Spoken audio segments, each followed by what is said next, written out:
ओम तव कथामृतं तप्तजीवनं कविभिरीडितं कल्मषापहं श्रवणमंगलं श्रीमदाततं भुवि गृह्णन्ति ये भूरिदा जनाः।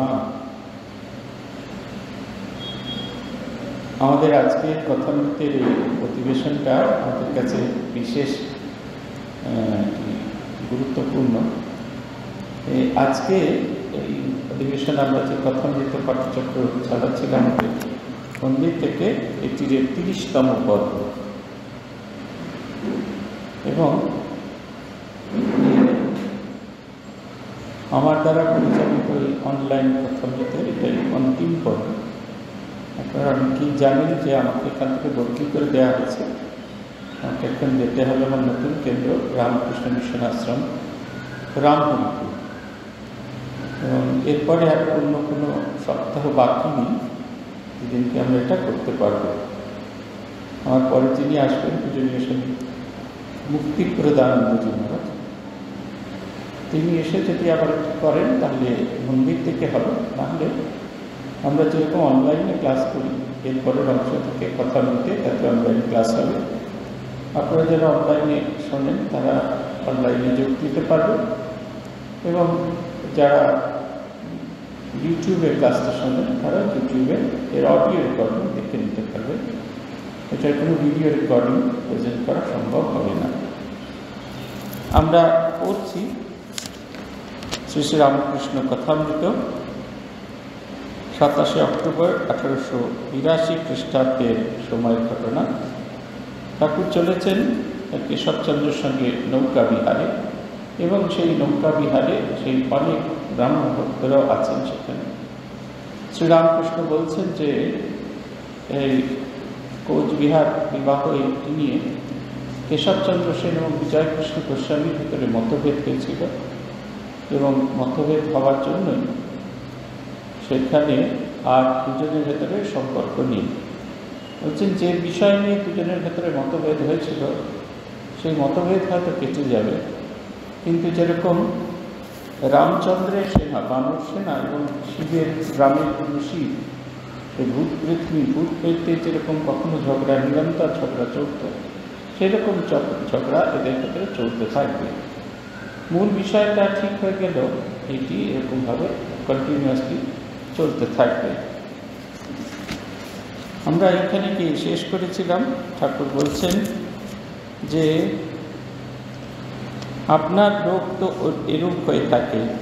লবকুশ যে রামের সঙ্গে যুদ্ধ করেছিলেন, আবার যেন মায়ে ছিয়ে আলাদা মঙ্গল বার করে। মার মঙ্গল আর মেয়ের মঙ্গল যেন পৃথক পৃথক আলাদা আলাদা দুটি মঙ্গল, কিন্তু এর মঙ্গলে ওর মঙ্গল হয় আর ওর মঙ্গলে এর মঙ্গল হয়। তেমনি তোমাদের এক একটি সমাজ আছে, আবার এটি দরকার সকলের হাস্য। তবে এসব চাই যদি বলো ভগবান নিজে লীলা করছেন, সেখানে জটিলে কুটিলের কী দরকার? জটিলে কুটিলে না থাকলে লীলা অবস্থাই পায় না। জটিলে কুটিলে হচ্ছেন আয়ন ঘোষের মা এবং আয়ন ঘোষের স্ত্রী, এরা ছিলেন বলেই এই যে শ্রীকৃষ্ণের যে লীলা এটি হতো। বিরোধ ভাব নিয়ে যখন আমরা কোনো লীলা অঙ্গনে সমবেত হই, তাতে আমাদের ভগবানের প্রতি অনেক বেশি আকর্ষণ তৈরি হয়। কারণ যখন আমরা কোনো বিরোধিতার সঙ্গে ভগবানের কাছাকাছি আসি, তখন প্রতি মুহূর্তে আমাদের ভগবানের বিরোধ করতে গিয়ে প্রতি মুহূর্তে ভগবানকে স্মরণ করা হয়। বলা হয় রামচন্দ্র যখন রাবণকে বধ করেছিলেন, রাবণ রাম রাম কথাটি এতবার ব্যবহার করেছিলেন তার জীবনে, যখন তার সে অন্তিম সময় এসে উপস্থিত হলো, স্বয়ং রাম তাকে বধ করছেন, এই অবস্থাতেও তিনি শুধু রামচন্দ্রের নামই বারবার করে যাচ্ছিলেন। এটি হচ্ছে কথা।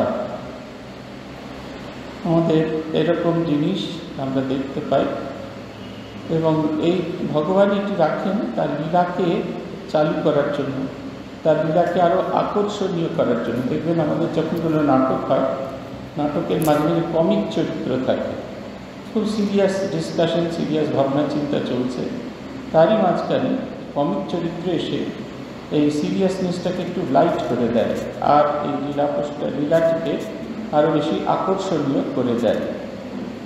আমরা এর পরের অক্ষর থেকে শুরু করব। ভগবান বলছেন অষ্টম পরিচ্ছেদে, পিতাসি লোকসি চরাচরস্য তমশ্চ পূজ্যশ্চ গুরুর্গরিয়ান নতৎ সমোহস্তভ্যধিক কুতান্यो লোকত্রয়েপ্য প্রতিম প্রভাব।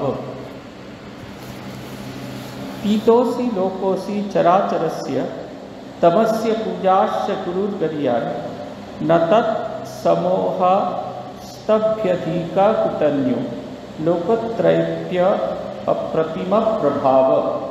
भगवान বলছেন, এটা শ্রীমদ্ ভগবদ গীতা একাদশ অধ্যায় 43 নম্বর শ্লোক। একাদশ অধ্যায় আমরা জানি ভগবানের বিশ্বরূপ দর্শন যোগ, সেখানে ভগবান বিশ্বরূপ দেখাচ্ছেন। বিশ্বরূপ দেখার পরে, বিশ্বরূপ দর্শন হয়ে যাওয়ার পরে যখন শ্রীকৃষ্ণের বন্দনা গাইছেন, বিশ্বরূপ বিশিষ্ট শ্রীকৃষ্ণের বন্দনা গাইছেন শ্রীকৃষ্ণ অর্জুন, তার ভিতরে এই শ্লোকটি আছে।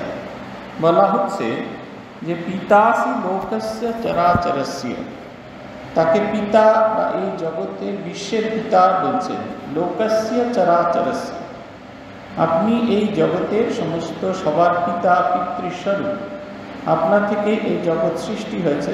তাই বলছেন আপনি এই জগতের সমস্ত পিতারূপে আছেন, আমাদের সকলের কাছে আপনি পিতারূপে এসছেন। তারপরে বলছেন তমস্য পূজাশ্চ গুরুর্গরিয়ান, যেহেতু আপনি জগতের সব কিছুর সৃষ্টিকর্তা, তাই আপনি এই জগতের একমাত্র পূজ্য বস্তু, আপনি আমাদের একমাত্র পূজনীয়, আপনি ভিন্ন আর আমাদের জগৎ সংসারে আর কোনো পূজনীয় কেউ নেই। নতৎ সমস্ত অভ্যধিক কুতন্য, এবং আপনি কখনো গুরু অপেক্ষাও অনেক বেশি সম্মান্য হারো। আমরা সাধারণত গুরুকেই সবচেয়ে বেশি সম্মানীয় ব্যক্তি বলে মনে করি। তার কারণ হচ্ছে গুরু আমাদের অন্ধকার থেকে আলোর পথে নিয়ে যায়। কিন্তু এই কাজে যিনি জীবন দান করেন, নতুন জন্ম আমাদের দেন, আমাদের নতুন করে বেঁচে থাকার প্রেরণা যিনি দেন, তাকে আরও বেশি গুরুত্বপূর্ণ বলে আমরা মনে করে থাকি। তাই বলছেন যে তাকে আমরা আপনাকে আরও বেশি তাই মনে করে থাকি। আর লোকত্রয়েপ্য প্রতিম প্রভাব, আর এই যে এই তিন লোকের ভেতরে আপনার চেয়ে শ্রেষ্ঠ আর কে হতে পারে, আপনি জগতের শ্রেষ্ঠ। আমাদের যারা কথামৃতের ব্যাখ্যা করে থাকেন তারা ভারী সুন্দর কথা বলেছেন এই যে শব্দগুলো ব্যবহার করেছেন তিনি, এই শ্লোকগুলোকে ব্যবহার করেছেন।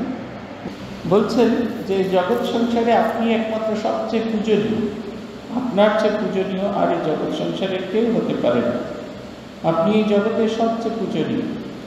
এই কথা, এই যে শ্লোকগুলো ব্যবহার করা হচ্ছে, এই শ্লোকের মধ্যে দিয়ে কথামৃতকার মাস্টারমশাই শ্রীরামকৃষ্ণদেবের জীবনী বর্ণনা করছেন, তার ছবি বর্ণনা করছেন। একটা ছবি তিনি এঁকে দিয়েছেন শ্রীরামকৃষ্ণ আদতে কেমন। শব্দ দিয়ে যে মানুষের কাছে ছবি আঁকা যায় সেটা প্রথম মাস্টারমশাই আমাদেরকে দেখিয়েছিলেন। শব্দ দিয়ে তিনি ছবি আঁকছেন। বলছেন সকলে আনন্দ করিতেছে, ঠাকুর কেশবকে বলিতেছেন, তুমি প্রকৃতি দেখে শিষ্য করো না, তাই এই রূপ ভেঙে ভেঙে যায়। আমাদের গুরুরা আগেকার দিনে প্রকৃতি দেখে শিষ্য করতেন এবং সেই অনুযায়ী শিষ্যের আলাদা আলাদা ভাব নিয়ে তাদেরকে তৈরি করতেন। এবং এই যে আমাদের স্কুলগুলোতে অ্যাডমিশন টেস্ট হয়, এটা খানিকটা আগামী দিনে যারা থাকবে তাদের প্রকৃতি দেখা হয় এবং প্রকৃতি দেখে তাদের তৈরি করা হয়। আমরা বেলঘরিয়া স্টুডেন্টস হোমে গিয়ে দেখতাম, আমাদের বেলঘরিয়া স্টুডেন্টস হোমে আমরা দেখতাম প্রশ্নগুলো অদ্ভুত, সাবজেক্টের সঙ্গে কোনো সম্পর্ক নেই, অদ্ভুত অদ্ভুত প্রশ্ন করা হতো। তার মধ্যে একটি খুব প্রচলিত প্রশ্ন ছিল, সেটা হচ্ছে ট্রেন থেকে যে নামলে ট্রেনে কটা কম্পার্টমেন্ট ছিল, কটা বগি ছিল। লোকাল ট্রেন থেকে নেমেছে একবারে ফিরে 4টা, বেলঘরিয়া স্টেশনে নেমেছে। 3 ধরনের উত্তর আসতো। কেউ বলতো 10 বগি বা 8 বগি, কেউ বলতো এই দেখতে পাইনি, আর একটা কেউ বলছে এত ভিড় ছিল দেখার মতো সময় পাইনি। এই 3টে উত্তর সবসময় আসতো এবং এই 3টে উত্তরের ভিত্তি থেকে ছাত্রদের নির্বাচন করা। যে বলতো যে এত ভিড় ছিল আমার দেখার সময় হয়নি, সেই ছাত্রকে নেওয়া হতো। তার কারণ হচ্ছে ছাত্র জীবনের প্রথম অঙ্গ হচ্ছে সত্যবাদিতা এবং সত্যকে স্বীকার করে নেবার ক্ষমতা। সেই ছেলেটি সত্যকে স্বীকার করে নেবার ক্ষমতা ছিল, কারণ সে বলছে যে আমি এত ভিড় ছিল নেমে দেখতে পাইনি, আমার পক্ষে দেখা সম্ভব হয়নি। তার কথাই নেওয়া হতো। মহারাজ বাজিয়ে দেখতেন, কখনো যে এরকম একাডেমিক্যালি ফাইন হলে যে ছেলে আমাদের আসবে তা কিন্তু নয়, গুরু শিষ্যকে বাজিয়ে দেখতেন। আমাদের আগে যে দীক্ষা হতো তাতেও এরকম বাজিয়ে নেওয়া হতো। কিন্তু মাধবানন্দজি যখন আমাদের মন্ত্র দীক্ষা দেওয়া শুরু করলেন, মাধবানন্দজি তার আগে বিশুদ্ধানন্দজি, তখন কিন্তু মহারাজরা কাউকে বাজিয়ে দেখে নিতেন না। তারা অনুভব করতেন এবং তাদের সকলের ভেতরে এমন শক্তি সঞ্চার করতেন যে তাদের ভেতরে বদল হয়ে যেত। মাধবানন্দজি প্রেসিডেন্ট হওয়ার পরে গিয়েছেন সাতগাছি আশ্রমে এবং সেখানে আছেন শ্রী শ্রী মায়ের আরেক শিষ্য স্বামী প্রেমেশানন্দজি মহারাজ। প্রেমেশানন্দজি মাধবানন্দজিকে বলছেন যে দীক্ষা দেওয়ার সময় একটু বাজিয়ে দেখে নিলে ভালো। মাধবানন্দজি তাকে বলেছিলেন, মা তো আমাদের কখনো বাজিয়ে দেখেননি, শ্রী শ্রী মা যদি বাজিয়ে দেখতেন তাহলে আমাদের কারোর মন্ত্র দীক্ষা হতো না, তাই তিনিও বাজিয়ে দেখবেন না। ধারাটা এখনও চলে আসছে। আমরা যতটা সম্ভব দেখে নেওয়ার চেষ্টা করি। ঠাকুর বলছেন বাজিয়ে দেখাটা খুব জরুরি। মানুষগুলি দেখতে সব একরকম, কিন্তু ভিন্ন প্রকৃতির। কারোর ভিতর সত্যগুণ বেশি, কারোর ভিতর রজগুণ বেশি, কারোর ভিতর তমগুণ বেশি। পুলিগুলি দেখতে সব একরকম, কিন্তু কারোর ভিতর ক্ষীরের পো, কারোর ভিতর নারকেলের ছাই, কারোর ভিতর কলাইয়ের পো। সকলের হাস্য। আমার কি ভাব জানো, আমি খাই দায় থাকি আর সব মা জানে।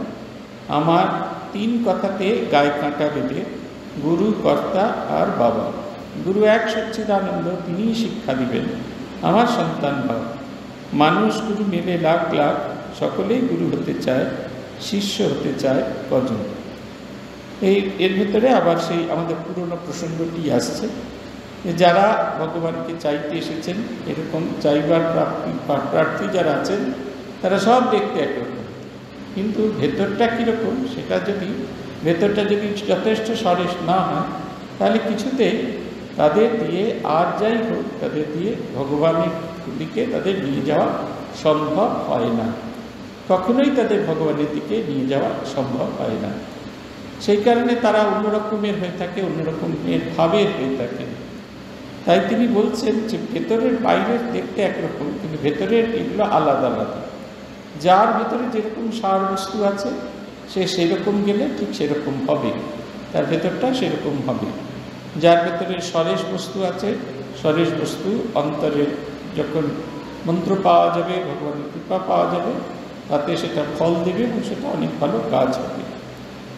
এরপরে আরেকটি কথা বলছেন, আমার কি ভাব জানো, আমি খাই দাই আর মা সব জানে।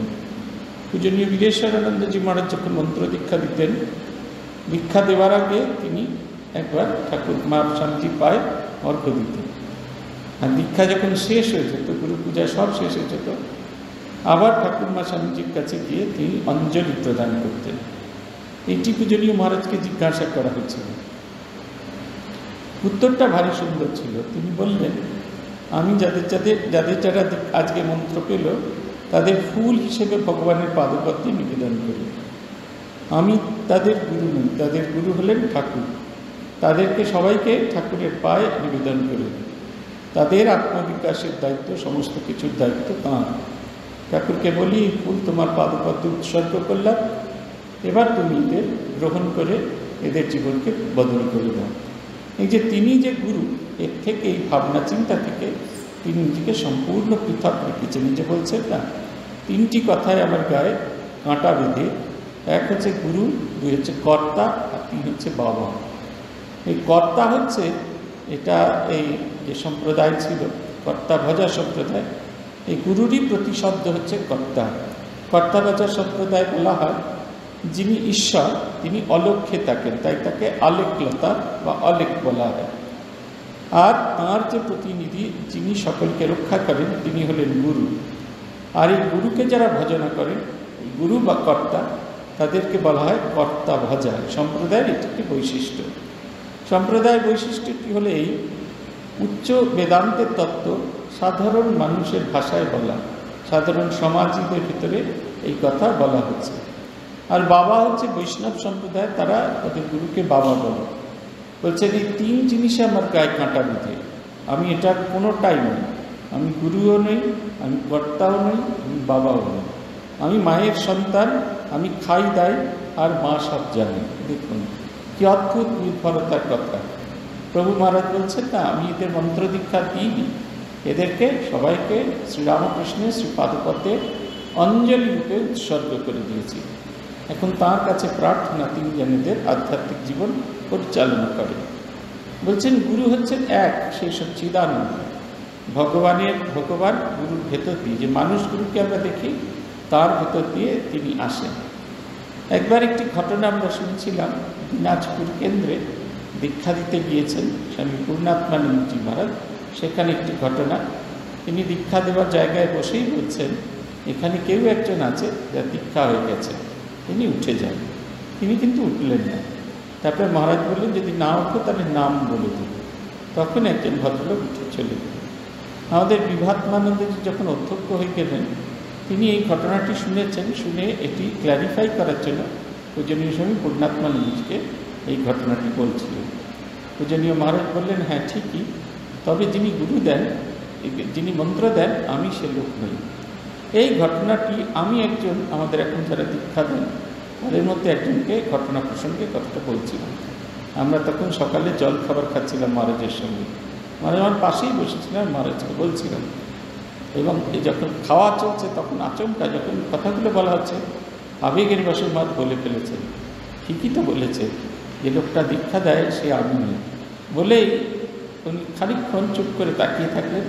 তারপরে আস্তে আস্তে বলছেন না, আমাদের তো এরকমই ভাবনা চিন্তা আছে যে গুরু যে দীক্ষা দেয় সে আমি নই। এটা একবারে খুব ঠিক কথা, এটা আমরা পরীক্ষা করে দেখেছি, অন্যদের ক্ষেত্রে জানি না। আমি বারিন রায়ের লেখা থেকে পড়েছি, ভূতেশানন্দজির কথা তিনি লক্ষ্য করেছিলেন যে লোকটি মন্দিরে গেছেন অর্ঘ্য দিতে এবং যিনি ফিরে এসছেন অর্ঘ্য দিতে দীক্ষা দিয়ে, দুজন একজন না। আমি আত্মস্থানকে খুব কাছ থেকে এটা দেখেছি এবং সার্টিফাই করে বলতে পারি, সার্টিফাই করে বলার পিছনে আমি নির্দ্বিধায় কথাটা বলতে পারি যে দুজন যিনি দীক্ষা দিতে আসেন তিনি আর যাই হন, তিনি মানুষ নন, তিনি একজন অন্যজন। দীক্ষা অনুষ্ঠান শেষ হয়ে গেলে যখন গুরু পূজা হয় তখন কিন্তু আর সেই লোকটিকে খুঁজে পাওয়া যায় না। কিন্তু যিনি দীক্ষা দেন তিনি আর যাই হন, তিনি মানুষ কেউ হতে পারেন না। সচ্চিদানন্দই গুরুর মধ্যে দিয়ে আসেন। শ্রীরামকৃষ্ণদেব বর্ণনা করছেন, বৃষ্টি পড়েছে ছাতে, সেই বৃষ্টির জল প্রণালীবদ্ধ হয়ে নিচে নেমে, প্রণালী মানে পাইপ, পাইপের মধ্যে দিয়ে আসছে। এই পাইপ হচ্ছেন আমাদের গুরু, কিন্তু তার ভিতরে অন্তর্নিহিত যে শক্তিটি, জলটি নেমে আসছে, সেটি হচ্ছে ঈশ্বরের কৃপা। লোকশিক্ষা দেওয়া বড় কঠিন। যদি তিনি সাক্ষাৎকার হন আর আদেশ দেন তাহলে হতে পারে। নারদ শুদ্ধবাদী আদেশ হয়েছিল, শঙ্করের আদেশ হয়েছিল, আদেশ না হলে কে তোমার কথা শুনবে? কলকাতার হুজুগ তো জানো, যতক্ষণ কাঠ জলে দুধ ফোঁস করে ওঠে, কাঠ টেনে নিলে আর কিছুই থাকে না। কলকাতার লোক হুজুগে এইখানটায় কুয়া করছে বলে জল চাই, সেখানে পাথর হলে তো ছেড়ে দিল, আবার আরেক জায়গায় খুঁড়তে আরম্ভ করলো, সেখানে বালি মিলে গেল, ছেড়ে দিল, আবার এক জায়গায় খুঁড়তে আরম্ভ করলো। এইরকম আবার মনে মনে আদেশ হলে হয় না। তিনি সত্য সত্যই সাক্ষাৎকার হন আর কথা কন, তখন আদেশ হতে পারে। সে কথার জোর কত, পর্বত চলে যায়। শুধু লেকচার 3 কতক লোক শুনবে, তারপর ভুলে যাবে, কথা অনুসারে সে কাজ করবে না। এই যারা বক্তৃতা দেন বা যারা লোকশিক্ষা দেন তারা প্রত্যেকেই কোনো না কোনোভাবে ভগবানের আদেশ পেয়েছেন।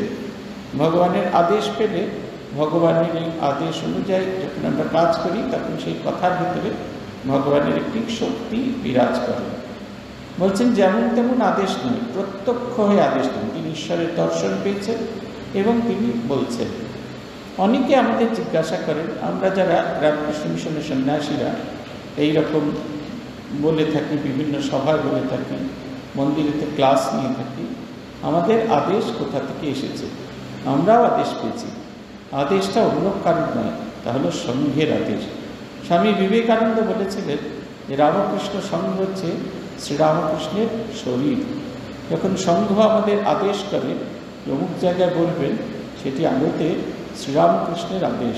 শ্রীরামকৃষ্ণের কাছ থেকেই এই আদেশ আসছে, এবং সেই আদেশ আসছে বলে এই কথাগুলি বলা সম্ভব হয়েছে। যাদের আদেশ নেই তাদের দেখেছি কথা জড়িয়ে যায়, কোনো একটি শব্দ বলতে পারে না, ভাবটি প্রকাশ করতে পারে না। আদতে আমরা নিজেরা কেউ করি না, প্রত্যেকের ভেতর দিয়ে শ্রীরামকৃষ্ণদেব যে বার্তাটুকু দিতে চান সেইটুকুই বলেন, এবং এই বার্তা দেবার অনুরোধ বা আদেশ আসে সংঘের কাছ থেকে। বলছেন, কিরম তুলনা করছেন, বলছেন ওদেশে হালদার পুকুর বলে একটা পুকুর আছে, পারে রোজ সকালবেলা বাহ্য করে রাখত। যারা সকালবেলা আসে শুধু গালাগাল দেয়, আর তারপর দিন সেই রূপ, বাহ্যে আর থামে না, সকলে হাস্য। লোকে কোম্পানিকে জানালে তারা একটি চাপড়া সে পাঠালে, সে তখন একখানা কাগজ মেরে দিল, বাহ্যে করিও না, তখন সব বন্ধ। এই যে আদেশের শক্তি কীরকম না, আদেশের শক্তিকে নিগেট করা যায় না। আদেশের শক্তি এত থাকে সেটাকে কখনো আমরা চ্যালেঞ্জ করতে পারি না। তার শক্তি এত, সেই শব্দের ভেতরে এত শক্তি থাকে, সেটাকে কিছুতেই তার বিরুদ্ধে কিছু যাওয়া যায় না। সঙ্গে সঙ্গে সেটি আমাদের মনের অন্ধকারকে বিদূরিত করে। আমরা পূজনীয় ভূতেশানন্দজি মহারাজকে দেখেছি, যে বিষয় নিয়ে আলোচনা করুক না কেন, যে শব্দ নিয়ে আলোচনা করুক না কেন, মহারাজ সঙ্গে সঙ্গে সেই বিষয়ে তার উত্তর দিচ্ছে। কখনো বলছেন না এটা আগামীকাল বলবো, কখনো বলছেন না এটা পরশু দিন বলবো। আমরা এই হয়তো কোনো একটা আধ্যাত্মিক বিষয় নিয়ে আলোচনা করছি, মহারাজ সেটা বলছে, আবার কোনো লৌকিক বিষয় নিয়ে আলোচনা করছেন, তার উত্তর মহারাজ দিচ্ছেন। আমরা বলতাম যে মহারাজের কাছে সমস্ত প্রশ্নের উত্তর আছে, এবং সেই প্রশ্ন যে তিনি দিচ্ছেন, সেই উত্তর দেওয়ার মধ্যে এতটুকু কাট ভাব নেই, এতটুকু তিনি কিছু লুকোচ্ছেন বা এতটুকু তিনি যে জানেন না, তার না জানার জন্য তিনি যে স্ট্যামার করছেন, এরকম কিছু নয়। কিন্তু তার উত্তরগুলো অসম্ভব সুন্দর হতো। বলছেন, লোক শিক্ষা দেবে তো তার চাপরাস চাই, না হলে হাসির কথা হয়ে পড়ে, আপনারই হয় না আবার অন্য লোকে। কানাকে পথ দেখিয়ে যাচ্ছে হাস্য, হিতে বিপরীত। ভগবান লাভ হলে অন্তর্দৃষ্টি হয়, কার কী রোগ বোঝা যায়, উপদেশ দেওয়া যায়। এই কারণে যারা উপদেশ দেন তারা সবসময় মানুষজনের চোখ দেখার চেষ্টা করেন। মানুষের মুখ, মানুষের চোখ, মানুষের শরীর দেখলে সামনের মানুষ কতটা কি নিতে পারছেন সেটা কিন্তু খুব পরিষ্কার বোঝা যায়। আমরা যে অনলাইনে ক্লাস নিই, মাঝে মাঝে আপনাদের আমরা বলি যে এইগুলো ক্যামেরাগুলোকে অফ করে রাখতে, কারণ ক্যামেরা অন হলে আমরা নানা রকম ছবি দেখতে পাই। কেউ চা মুড়ি খাচ্ছেন, কেউ গল্প করছেন, কেউ পাশের বাড়ির লোকের সঙ্গে গল্প করছেন। আমাদের আকাশবাণী রেডিওর মতো, এই কলকাতা রেডিওর মতো এটা চলতে থাকতে, তারই সঙ্গে চলতে থাকে। খুব কম লোকে এগুলিকে নেয়। আদেশ না থাকলে আমি লোকশিক্ষা দিচ্ছি, এই অহংকার হয়। অহংকার হয় অজ্ঞানী। অজ্ঞান বোধ হয় আমি কর্তা, ঈশ্বর সব করছেন, আমি কিছু করছি না, এই বোধ হলে তো সে জীবনমুক্ত। আমি কর্তা এই বোধ থেকেই যত দুঃখ এবং অশান্তি। এই যখনই আমি কর্তা বোধ আসে, তখন সে ভগবানকে পিছিয়ে ফেলে দেয়। রবীন্দ্রনাথের সেই বিখ্যাত গানের কথা আমরা বলেছিলাম, এত আলো জ্বালিয়েছ ওই গগনে কি উৎসবের গগনে। সেইখানে আছে, সব আলো তার কেমন করে পরে আমার মুখের পরে, আপনি থাকো তুমি আলোর পিছনে। সব আলো তার যে জ্যোতি সেটা আমার মুখের উপর পড়ে। যখন আমরা ভগবানকে ভুলে থাকি তখন আমাদের ভাবটা এরকম হয়। বলছেন, প্রেমকে যেদিন জানি হৃদয় গগনে কি উৎসবের গগনে, সব আলো তার কেমন করে পরে তোমার মুখের পরে, আপনি থাকো তুমি, আপনি থাকি আমি আলোর পিছনে। যখন ভগবানের প্রতি আমাদের এই ভালোবাসা তৈরি হয়, যখন ভগবানের প্রতি আমাদের এই শ্রদ্ধা তৈরি হয়, তখন এই ভালোবাসাটা তখন এরকম হয় যে আমাদের তখন ভেতরে মনে হয় যে তাঁকে আমরা এগিয়ে নিয়ে যাই। দক্ষিণেশ্বর মন্দির যখন প্রতিষ্ঠিত হলো, তখন মানুষে কেউ দক্ষিণেশ্বর মন্দিরে আসতো না, কারণ মাহিষ্যদের তারা প্রতিষ্ঠিত কালী মন্দিরে উচ্চবর্ণের মানুষ আসতেন না। তারা মনে করতেন এটা অন্তজ শ্রেণীর মন্দির। শ্রীরামকৃষ্ণ যখন বেশকারী কাজ পেলেন, তখন তিনি একটি অদ্ভুত উপায় অবলম্বন করতেন। জগন্মাতাকে তিনি এত সাজাতেন, এত বেশি সাজাতেন তিনি এত সাজাতেন, দূর দূরান্ত থেকে মানুষজন আসতেন। তারা এই মাহেশ্বরের মন্দিরা দেখতে আসতেন, তারা জগন্মাতাকে দেখতে আসতেন। অপরূপ সেই জগন্মাতার রূপ, এত রূপ সেই জগন্মাতা, সেই রূপ দেখে তারা মোহিত হয়ে যেত। ধীরে ধীরে আস্তে আস্তে সেটি সম্পূর্ণ অপসৃত হল। দেবতার প্রসাদ কেউ গ্রহণ করত না, মাহেশ্বর প্রতিষ্ঠিত মন্দিরের প্রসাদ কেউ গ্রহণ করে না। তাই বেশিরভাগ দিনই দেবতার প্রসাদ গঙ্গায় বিসর্জন দেওয়া হতো। শ্রীরামকৃষ্ণদেব একটি অদ্ভুত উপায় অবলম্বন করলেন। তিনি রাসমণিকে বললেন সন্ন্যাসীদের সেবার ব্যবস্থা করতে। সন্ন্যাসী যারা আসেন, সন্ন্যাসী যারা পথচারী আসতেন, যারা গঙ্গাসাগর যাত্রী সন্ন্যাসীরা আসতেন, যারা এখানে থামতেন, তাদের খাওয়া এবং তাদের প্রসাদের ব্যবস্থা ভালো করতে বললেন। ক্রমাগত মুখে মুখে, সাধুদের মুখে মুখে ছড়িয়ে পড়তে থাকলো যে দক্ষিণেশ্বরের তীরে একটি গঙ্গার তীরে দক্ষিণেশ্বরে একটি কালী মন্দির প্রতিষ্ঠিত হয়েছে। সেখানে জগন্মাতা বিরাজ করছেন এবং সেখানে গেলেই প্রসাদ আদি পাওয়া যায়। ধীরে ধীরে দক্ষিণেশ্বরের প্রতি আকর্ষণ শুরু হতো। এই যদি ছোট ভট্টাচার্য এবং রানী রাসমণির মন্দির হতো তাহলে কিন্তু এটি হতো না। স্বয়ং ভবতারিণী সেখানে উপস্থিত আছেন, তার উপস্থিতিকে যত বেশি জাগ্রত করা হয়েছে তত বেশি মানুষের প্রতি আকর্ষণ হয়েছে। ঠিক তেমনি আমরা আমাদের নিত্যদিনের কাজে, নিত্যদিনের জীবনের সমস্ত কিছুতে যত ভগবানকে বিকশিত করতে পারব ততই আমাদের জীবন মানুষকে আকর্ষণের কেন্দ্র করে দেবে। স্বামী বিবেকানন্দের একটি সুন্দর কথা আছে। তিনি বলছেন যে তোমার জীবন তোমার প্রভুর কথা বলুন, তোমার মুখ, তোমার আচরণ সব কিছু প্রভুর কথা বলুন। লোকে আলাদা করে প্রভুকে খুঁজবে না, তোমাকে দেখলেই যাতে তাদের তোমার প্রভুর কথা মনে পড়ে। এই কথাটা তিনি বারবার তার কথায় বলছেন। আমরা পরের পরিচ্ছেদে যাব, নবম পরিচ্ছেদ। এটি গীতার 3য় অধ্যায় 19 নম্বর শ্লোক। তস্মাৎ আসক্ত সপতম কার্যম কর্ম সমাচর আসক্তো চরণ কর্ম পরমাপ্নোতি পুরুষঃ। তাই বলছেন কীরকমভাবে এইরকম ভগবানের প্রতি আমাদের ভাবনা আসে। বলছেন তস্মাৎ আসক্ত সততম কার্যম কর্ম সমাচর।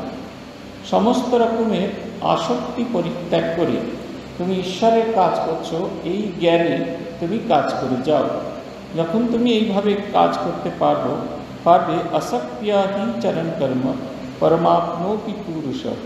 নিষ্কামভাবে কর্ম করলে তুমি সেই পরম পুরুষের দর্শন অবশ্যই পাবে। স্বামী সত্যরূপানন্দজির একটি ভারী সুন্দর শ্রুতি কথা আছে, বীরেশ্বরানন্দজির শ্রুতি সংগ্রহে সেটি সংকলিত হয়েছে।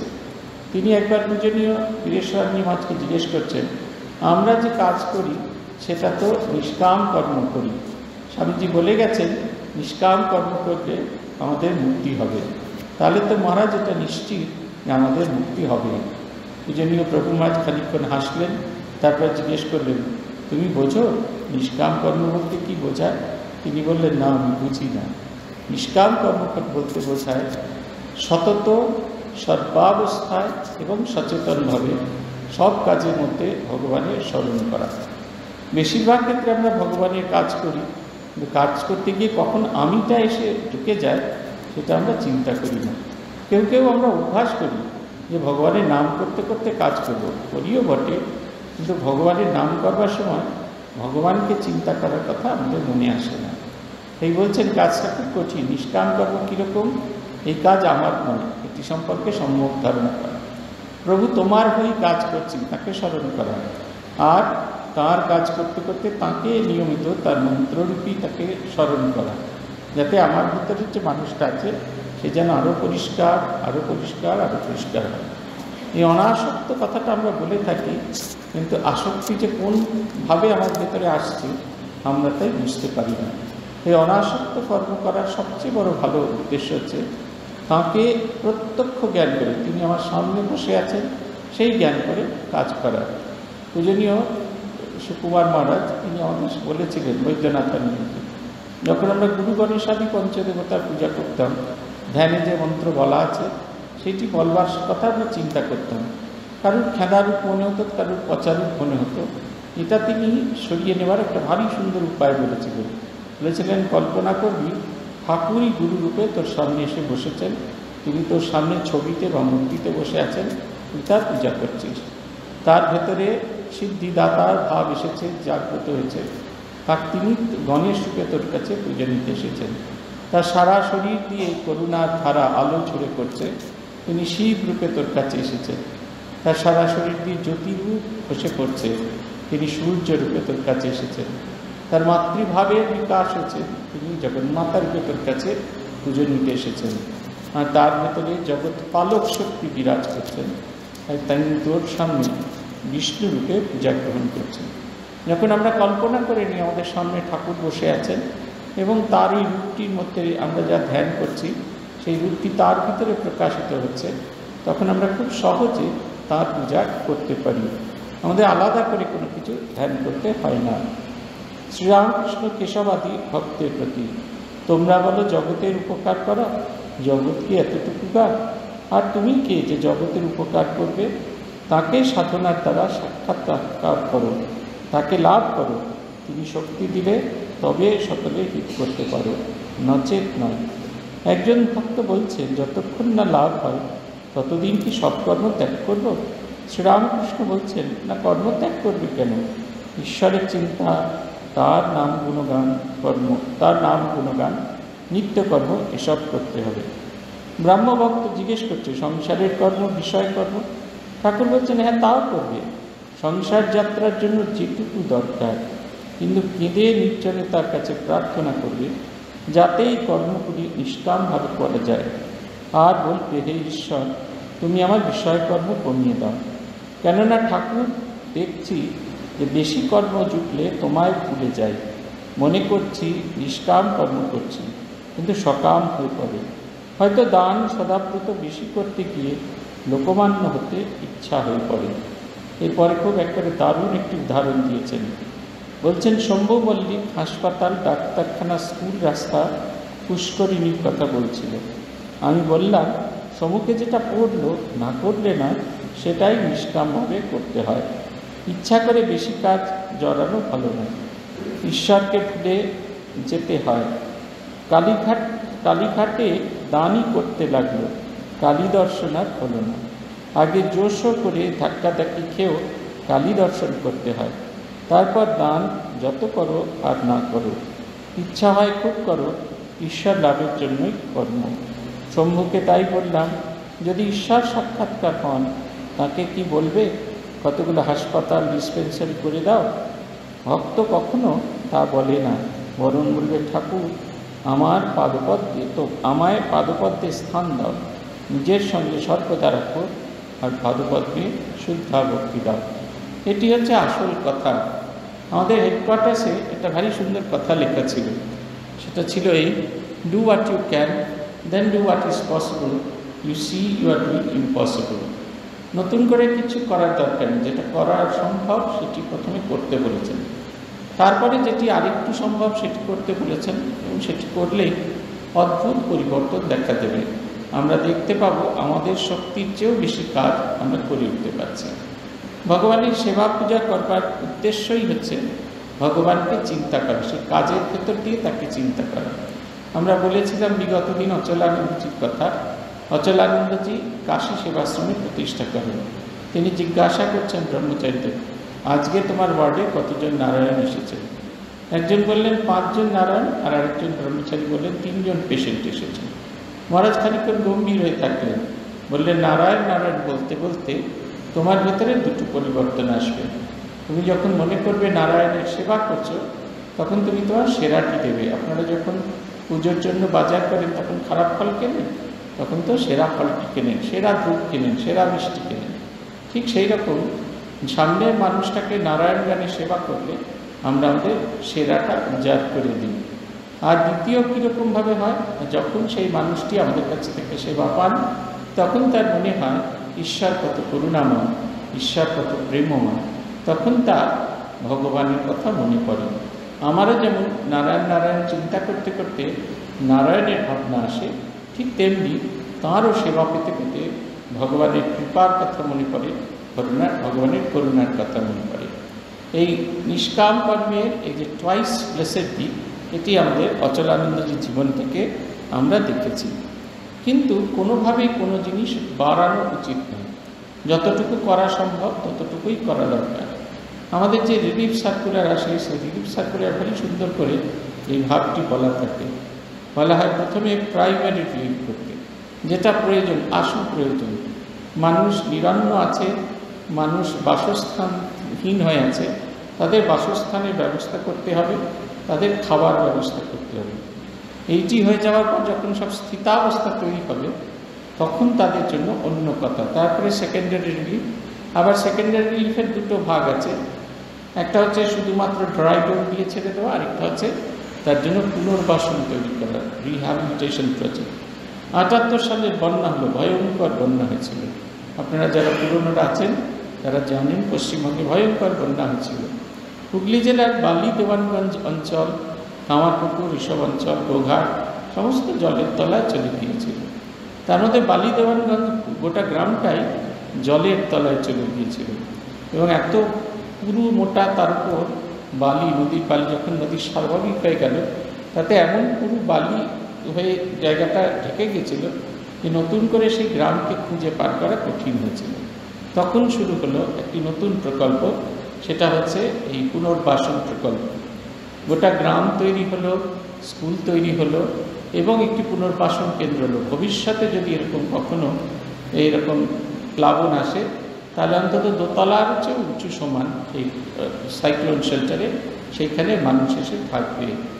এবং যখন তাদের ঘর তৈরি করে দেওয়া হলো, সেই ঘর খুলে দেখা গেল তাদের ঘরের ভেতরে রান্না বান্না করার সমস্ত রকম বাসনপত্র আছে। আর বাসনপত্রের ঢাকনা খুলে দেখা গেল আগামী 7 দিন তাদের জন্য সমস্ত সবজি রাখা আছে। দেখুন, প্রত্যেকটা জিনিস যদি আপনি লক্ষ্য করে দেখেন তাহলে দেখবেন এগুলো সব প্রয়োজনীয় ছিল। প্রত্যেকটা জিনিস পূজা ছিল। মানুষ এক জায়গায় জড়ো হয়েছে, আপনি একটু খিচুড়ি রান্না তৈরি করে তাদের খেতে দিলেন আর তাদের ভগবানের কথা বললেন। আমাদের এই কেন্দ্রের অধ্যক্ষ ছিলেন স্বামী সিদ্ধিদানন্দজি। বিভিন্ন দ্বীপগুলোতে তিনি যেতেন, ঠাকুরের জন্মতিথি হয়ে যাওয়ার পর বর্ধিত অনুষ্ঠান হিসেবে বিভিন্ন দ্বীপে যেতেন। এবং সেই তখনকার দিনে সেই কান্ট্রি বোটে তিনি যেতেন এবং তার সঙ্গে একটি কালো রঙের একটি বাক্স থাকত। আর তিনি একা যেতেন এবং সঙ্গে নবনীহরণ মুখোপাধ্যায় তিনিও যেতেন তার সঙ্গে। তারা গিয়ে বিভিন্ন দ্বীপে গিয়ে পৌঁছতেন। ওই বাক্সটি খুলে তার ভিতরে থাকতো একটি ফোল্ডিং টেবিল আর কিছু বই। সেই ফোল্ডিং টেবিল আর তার উপর বইগুলো বিছিয়ে বুক স্টল হতো। আর ওই কালো বাক্সের ওপর ঠাকুরমা স্বামীজির ছবি রাখা হতো। কেউ গ্রামের কেউ গাইতো, কেউ বাজাতো। আর গ্রামের মানুষজনরা বাড়ি বাড়ি ভিক্ষা করে নিয়ে এসে চাল, ডাল, তেল নিয়ে এসে এক কড়া খিচুড়ি তৈরি করে ঠাকুরকে খাওয়াতেন। আর মহারাজ উৎসবে ভগবানের কথা বলতেন, ঠাকুরমা স্বামীজির কথা বলতেন। বিশাল কিছু আয়োজন কিছু নেই, কিন্তু অদ্ভুত উৎসব হতো। তার এই নিষ্কাম ভাব দেখে সেই অঞ্চলের মানুষরা ভীষণভাবে প্রভাবিত হয়েছিল। তাকে দেখতে খুব সুন্দর ছিল না। আপনাদের যদি কারোর দেখার সুযোগ হয়ে থাকে তাকে তার দেখবেন 4 ফুট 10 ইঞ্চি হাইট ছিল, ভীষণ রকমের রোগা ছিল, একেবারে স্কিনি চেহারা, ছোট্টখাট্ট চেহারা, বিরাট যে গলার আওয়াজ ছিল তাও না, খানিকটা নাজাল টোনে তিনি কথা বলতেন। কিন্তু তিনি যখন কথা বলতেন তার ভেতরে এমন একটা প্রত্যয় ছিল, এমন একটা দৃঢ়তা ছিল, মানুষকে তা বদলে দিত।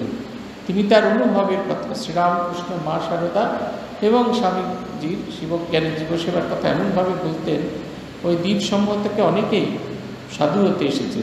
কেউ আমাদের কেন্দ্রে গেছে, কেউ অন্যত্র গেছে। আমাদের সঙ্গেতেই এই জি প্লট যে দ্বীপে যেখানে কি তিনি কাজ করতেন, সেখান থেকে 10 জন সাধু হয়েছেন, 8 জন সন্ন্যাসী এবং 2 জন সন্ন্যাসিনী হয়েছেন। তার প্রভাবটি এমন ছিল, তিনি কাউকে কখনো এই কথা বলতেন না, সাধু হওয়ার কথা বলতেন না, কিন্তু তিনি এমনভাবে কথা বলতেন, এমনভাবে ভগবানের কথা প্রকাশ করতেন, সকলের মনে হতো এমন একটি অনুকরণীয় জীবনকে যাপন করা দরকার। তিনি চাইলে তো অন্য কিছু করতে পারতেন। আমরা যেমন এখন গিয়ে বলি আগে সাইক্লোন শেল্টার করো, স্কুল করো, বাড়ি করো, সমস্ত করে সব কিছু করতে বলতেন না। আগে মানুষ করো, মানুষের ভেতরে অন্তর্নিহিত ভাবটিকে প্রকাশিত করো। আর দ্বিতীয় যেটা কথা বলতেন, কেমন করে প্রকৃতির সঙ্গে লড়াই করে মানুষ বেঁচে থাকবে।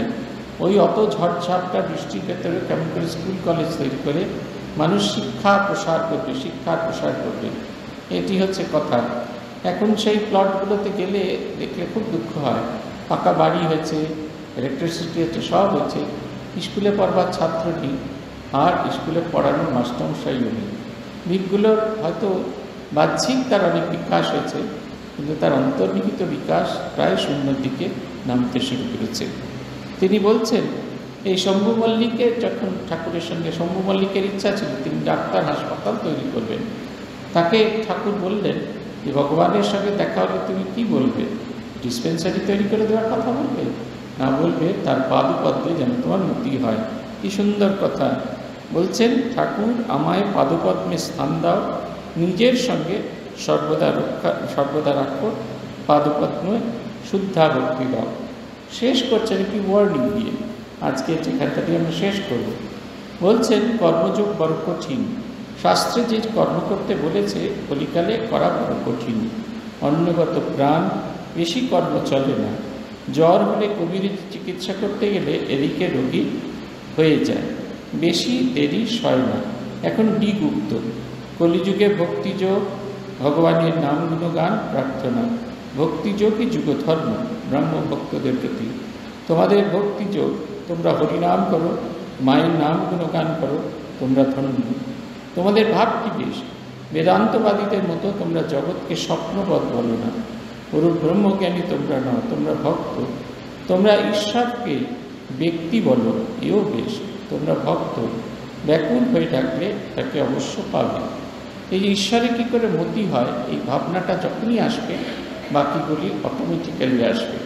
আপনারা দেখবেন শ্রীরামকৃষ্ণের সঙ্গে মাস্টারমশাই যে দর্শন হয়েছিল তাতে 4টি প্রশ্ন ছিল, আপনারা জানেন। ভগবানের কী করে মন হয়, সংসারে কীরকমভাবে থাকতে হয়, ঈশ্বরকে কি আদৌ দেখা যায়, আর কি অবস্থায় ঈশ্বর দর্শন হয়। তার মধ্যে একটি প্রশ্নের উত্তর ভগবান অসাধারণভাবে দিয়েছেন, সংসারে কেমন করে থাকতে হয়, যেটা আমরা কিছুতেই বুঝে উঠতে পারি না। ভগবানকে ডাকি, অথচ আমাদের আচরণটা ঠিক স্ট্যান্ডার্ড হয় না। তাই বলছেন, ভগবানকে ডাকতে হলে বড় মানুষের ঘরে একবারে দাসীর মতো থাকতে হয়। দাসী কি করে, তার আপন বলে কিছু থাকে না। যখন যে বাড়িতে থাকে তখন সেখানকার মানুষজনই তার আপন হয় এবং তাদের আপনার জ্ঞানে সেবা করে। এমনভাবে সেবা করে তারা যে তার আপনার নয় এটা কখনো বুঝতে দেয় না। আবার সেখান থেকে কর্মচ্যুতি হলে নতুন যেখানে কর্ম হয় সেখানে কেউ নিজের মন প্রাণ উজাড় করে ফেলে দেয়। বলছেন, এমনি করে সদা সর্বদা ঈশ্বরের সংসারে থাকতে গেলে আমাদের যে করণীয় কর্তব্য সেগুলোকে নিখুঁত করে পালন করতে হয়। আমরা বারবার আঘাত পাবো, মানুষে বারবার আমাদের অপমান করবে, কিন্তু সে অবস্থাতেও তাকে মনে রাখতে হবে।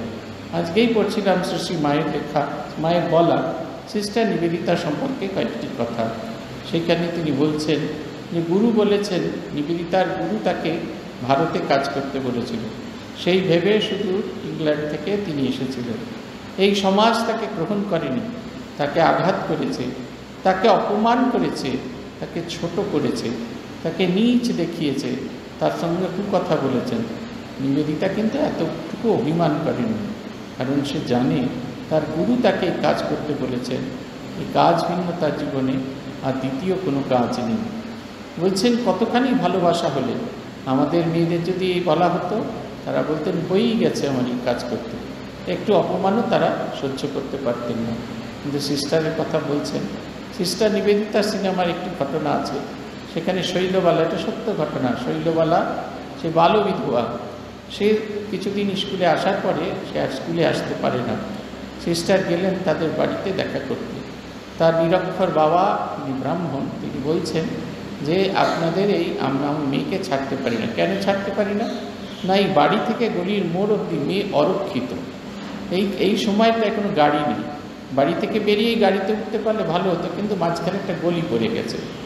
বলছেন, তখন উনি বলছেন, তাকে বলছেন আপনাদের স্কুলে ঝি নেই? সিস্টার নিবেদিতা যার লেখা, যা বক্তৃতা শোনার জন্য মানুষ অপেক্ষা করত, তিনি সেই নিরক্ষর ব্রাহ্মণের সঙ্গে সামনে হাঁটু গেড়ে বসে বলছেন, আমি স্কুলের ঝি, আমি নিয়ম করে আসবো, আপনার কন্যাকে নিয়ে যাব, আবার নিয়ম করে ফেরত দিয়ে যাব। সেই তাঁর আচরণ দেখে মানুষের মধ্যে পরিবর্তন হলো। প্লেগ রিলিফ চলছে, সিস্টার একাকী কাজ করছেন, অল্প বয়সী ছেলেরা দূর থেকে দেখছেন। সিস্টারের এই প্রাণ ঢালা সেবা দেখে একটা সময় তারা থাকতে পারলেন না, তারা এসে বললেন, সিস্টার আমরা আপনার কাজ করতে এসেছি। আমাদের হলে আমরা 5খানা কথা শুনিয়ে দিলাম। সিস্টার বললেন, তাই তো ভাই, আমাদের জন্যই তো অপেক্ষা করছিলাম। এই যে ভাবনা চিন্তা, এই নিষ্কাম কর্মের এই ভাবনাটা তখনই আসে যখন আমরা আমাদের সমস্ত কাজ ঈশ্বরের উদ্দেশ্যে করি। ভগবানের কাছে প্রার্থনা আমাদের মনের ভেতরেও এই ভাবটি জাগ্রত হোক এবং আমরা মন প্রাণ অন্তর দিয়ে যেন ঈশ্বরের কাজ করে উঠতে পারি, আমরা যেন ঠিক ঠিক কর্মযোগী হতে পারি। ভক্তিভাব এবং এই নিষ্কাম কর্ম এই যুগের এটি প্রয়োজন। এছাড়া এই তীব্র সাধন ভজন এটি করার আমাদের সময় থাকে না। দীক্ষার বহু মানুষকে দীক্ষার জন্য ফর্ম ফিল আপ করতে সাহায্য করেছি, একজনকেও খুঁজে পাইনি যে বলে না যে দুবেলা জপ ধ্যান করার সময় পাই না। আমরা দুবেলা খাওয়ার সময় পাই, দুবেলা কূট কাচারি করার সময় পাই, ভগবানকে ডাকার সময় পাই না। এর অর্থ এই নয় যে আমি আপনাদেরকে উপহাস করছি, এর অর্থ এই যে সত্যি সত্যি কাজটা খুব কঠিন, সব কাজের ফাঁকে তাকে ডাকাটা খুব কঠিন। আমি এসে এমনভাবে আমাদের জড়িয়ে ফেলে যে আমরা তাকে ডাকতে পারি না, আমাদের সেই তুমি ভাবটা জাগ্রত হয় না।